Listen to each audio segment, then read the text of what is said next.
সুদখোরের মেয়েকে বিয়ে করা জায়েজ আছে কিনা? বাবা সুদখোর হলে মেয়ের কি দোষ?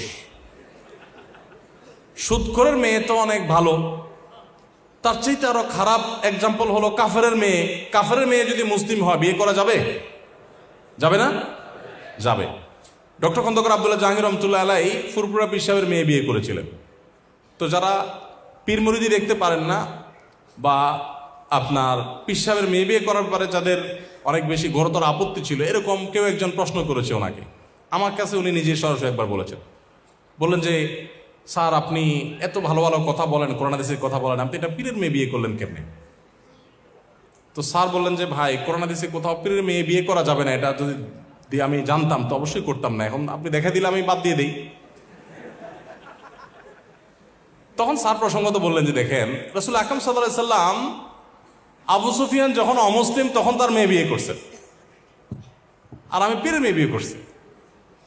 তো বাবা যদি পীর ভালো খারাপ বা সব পীর ভালো খারাপ সেই ইয়েতে আমরা আলোচনা যাচ্ছি না। আমাদের মূল প্রশ্ন হলো, বাবা যদি আপনার সুদখোর হয়, মেয়ে যদি ভালো হয়, তাহলে তাকে বিয়ে করা যাবে।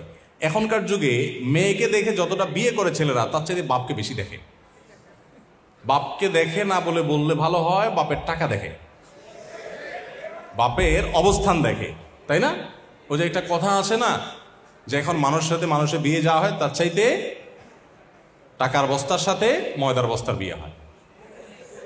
এক পক্ষ খোঁজে ময়দার বস্তা, আরেক পক্ষ খোঁজে টাকার বস্তা। এক পক্ষ খোঁজে রূপ লাবণ্য, আরেক পক্ষ খোঁজে শুধু টাকা পয়সা। নবী সাল্লাল্লাহু আলাইহি সাল্লাম বিয়ে কি দেখে করার জন্য বলেছেন? ফাজফার বিজাতিদ দ্বীন। তুমি যে মেয়েটাকে বিয়ে করবা ওর ধার্মিকতা দেখো, ওর বাপ কি করছে এটা তো তোমার বিষয় না, বিষয় হলো এই মেয়েটা কেমন। এখন আমাদের অনেকেরই চিন্তা হলো যে দুধ মেয়ে যাতা হোক, বাপের টাকা চাই, ছেলে যাতা হোক, সরকারি চাকরি চাই। তো এই কারণে আমাদের সংসারগুলোতে শান্তি হচ্ছে না।